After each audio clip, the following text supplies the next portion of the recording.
데일 카네기 인간 관계론 소크라테스의 비밀. 사람들과 대화를 나눌 때는 견해가 서로 다른 부분에 대해 토의하는 것보다 견해가 서로 같은 부분을 강조하는 것으로 시작해야 하고 또 지속적으로 같은 견해임을 강조해야 한다. 그리고 가능하면 서로가 같은 목표를 추구하고 있으며 차이가 있다면 의도의 문제가 아니라 방법의 문제일 뿐이란 점을 강조해야 한다. 또한 상대방이 처음에 네 하면서 대화를 시작할 수 있도록 만들어라. 가능하면 상대가 아니요 하지 않도록 만들어라. 오버스트릿 교수는 자신의 책 인간 행동에 영향을 미치는 법에서 이렇게 말하고 있다. 아니요라는 반응은 가장 극복하기 어려운 장애물이다. 누구든 일단 아니요라고 말하고 나면 자신의 모든 자존심이 일관성을 지키도록 요구하게 된다. 그가 나중에 아니요라는 대답이 잘못된 것이라고 느낀다 할지라도 이미 소중한 자존심이 걸린 문제가 돼버려서 일단 아니요 하고 나면 거기에 집착하지 않을 수 없다. 그러므로 상대방이 긍정적인 방향으로 시작하도록 하는 것이 가장 중요하다. 말을 잘하는 사람은 처음에 네라는 대답을 몇 번 이끌어낸다. 그럼으로써 듣는 사람의 심리가 긍정적인 방향으로 순환하도록 만든다. 그것은 마치 당구공의 움직임과 같다. 일단 한 방향으로 움직이기 시작하면 방향을 약간 바꾸는데도 힘이 필요하며 더구나 반대 방향으로 보내기 위해서는 엄청난 힘이 든다. 이와 관련한 심리적 패턴은 아주 분명하다.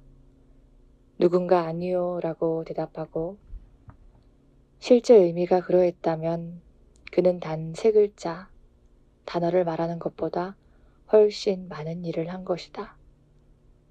그의 분비기관, 신경, 근육의 전 유기체가 집결해 거부의 상태를 만들어낸다. 그러면 가끔씩은 눈에 보일 정도의 경우도 있지만 대부분의 경우에는 보이지 않을 만큼 미미하게 신체적인 수축이 발생하거나 수축 준비 상태에 들어간다. 간단히 말해 신경과 근육의 전 체계가 수용에 대한 거부 태세를 취하는 것이다. 그 반대로 네 하고 대답하면 위축 반응이 나타나지 않는다. 유기체는 전향적이고 수용적이며 개방적인 자세를 취하게 된다. 그러므로 시작하면서 네라는 대답을 많이 끌어낼수록 최종적인 제안으로 상대의 관심을 유도하는 데 성공할 가능성이 높아진다. 이 네 반응을 이끌어내는 것은 무척 간단한 기술이다. 하지만 무시되는 경우가 너무 많다. 어찌 보면 사람들은 서두에 다른 사람과 다른 의견을 내므로써 자신의 존재를 인정받고자 하는 게 아닐까 하고 여겨질 정도다. 개혁적인 사람이 보수적인 사람과 토론을 하게 되면 순식간에 보수적인 사람들을 화나게 하고 만다. 그런데 그럼으로써 실제로 얻는 게 무엇인가? 만일 상대를 화나게 하는 것 자체가 즐거움이라면 그럴 수도 있다고 하겠다. 하지만 상대를 설득하고자 했다면 그는 심리적으로 무지하다는 것을 드러내고 있을 뿐이다. 학생이든 고객이든 자녀든 남편이든 아내든 처음에 일단 아니요라고 대답하게 만들고 나면 그 억센 부정을 긍정으로 바꾸기 위해서는 천사의 지혜와 인내가 필요할 것이다. 제임스 에버슨 씨는 뉴욕시에 있는 그리니지 저축은행에서 일하는데 한 번은 이 네 기술을 사용해 놓칠 수도 있었던 잠재 고객을 잡을 수 있었다.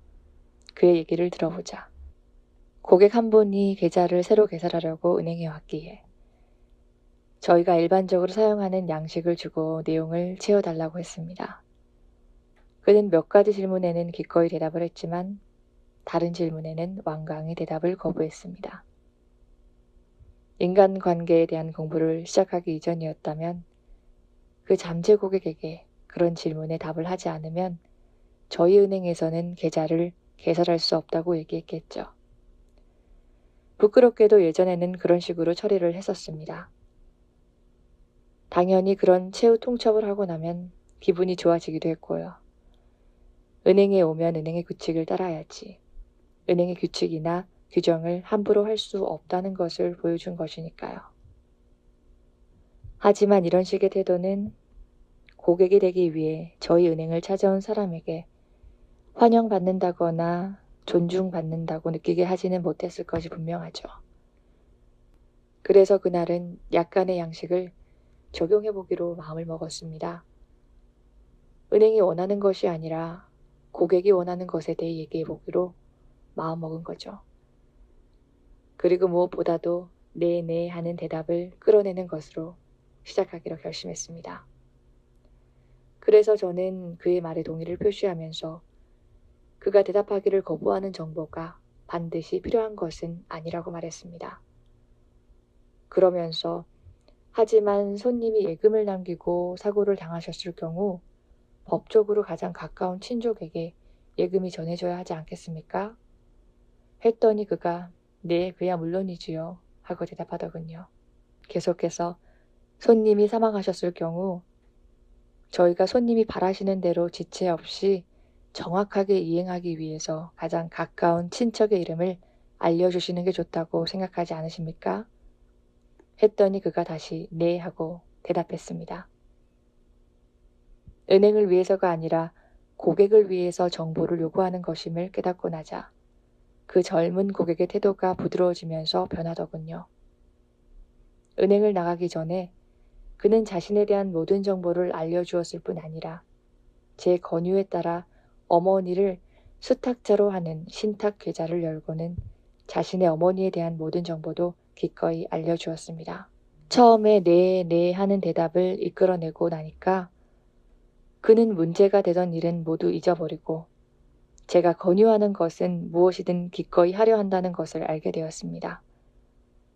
다음으로는 웨스팅하우스의 세일즈맨인 조셉 앨리슨 씨 얘기를 들어보자. 제 담당 구역에 저희 회사가 꼭 확보하려고 하는 고객이 한 분 있었습니다. 제 전임자가 10년간 공을 들였지만 헛수고였죠. 저도 그 구역을 맡고 3년간 열심히 찾아갔지만 아무런 성과가 없었습니다. 전화하고 방문한 지 13년이 돼서야 저희는 마침내 그에게 모터 몇 대를 팔았습니다. 그 모터들이 괜찮다는 판명이 나기만 하면 수백 대를 더 팔 수 있을 것이라는 확신이 들었습니다. 제 기대는 그랬습니다. 성능이요? 물론 성능이 좋다는 것을 저는 알고 있었죠. 그래서 3주 후에 저는 의기양양하게 그 고객을 방문했습니다. 하지만 그 시간은 길게 가지 않았습니다. 나를 맞이한 수석 엔지니어가 놀랍게도 이렇게 말했기 때문입니다. 앨리슨, 자네 회사 모터를 더 사지 못할 것 같소. 왜요? 제가 놀라서 물었습니다. 당신네 회사 모터는 너무 뜨거워요. 도저히 만질 수가 없어요.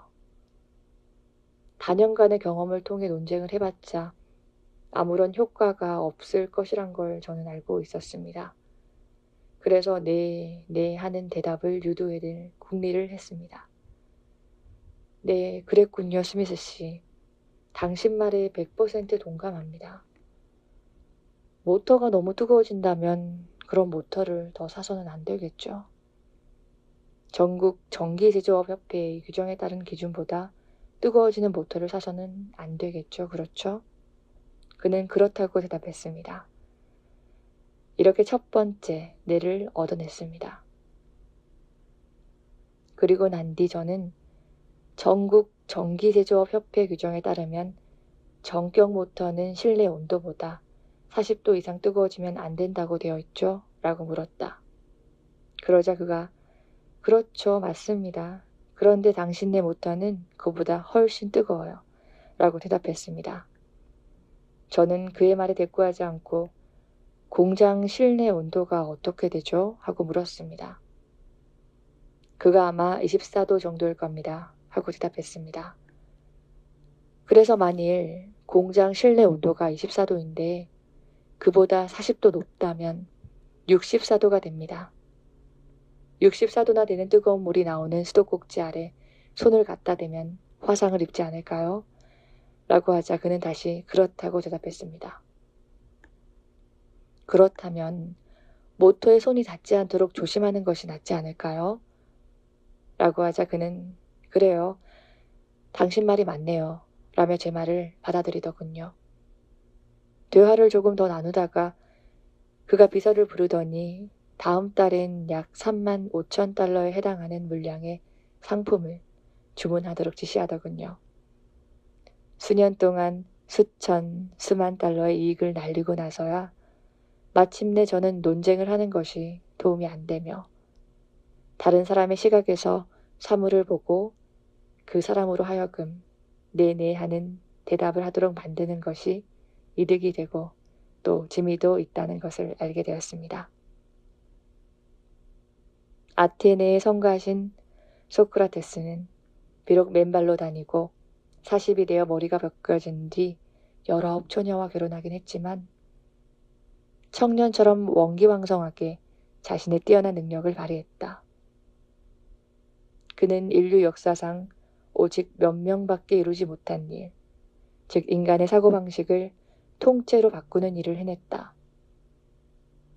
그리고 그가 죽고 2300년이 지난 지금도 그는 서로 자기가 잘났다고 목청을 높이는 이 세상 사람들에게 영향을 끼친 위인들 중에 가장 현명하게 설득을 잘하던 사람으로 존경받고 있다. 그의 방법은 무엇일까? 사람들의 잘못을 지적하는 것이었을까? 절대 아니다. 그건 소크라테스의 방법이 아니다. 그는 그보다 훨씬 고수였다. 오늘날 소크라테스식 문답법이라고 불리는 그의 방식은 내 반응을 유도하는 데 바탕을 두고 있다. 그는 동의하지 않을 수 없는 질문을 상대에게 던졌다. 그는 상대의 동의가 충분히 쌓일 때까지 동의를 얻는 질문을 상대에게 하나씩 해나갔다. 상대가 깨닫지 못하는 사이 조금 전만 해도 절대로 동의하지 않았을 결론에 마침내 다다랐음을 상대가 알게 될 때까지 그는 질문을 계속해 나갔다. 다음번에 상대에게 당신이 틀렸다고 말하고 싶어 좀이 쑤실 때가 오면 맨발의 나이든 소크라테스를 떠올려라. 그리고 상대에게 부드러운 질문, 즉 상대가 네 하고 대답할 수밖에 없는 질문을 던져라. 중국에는 변치 않은 동양의 태고적 지혜를 간직한 다음과 같은 속담이 있다. 사뿐히 걷는 사람이 멀리 간다.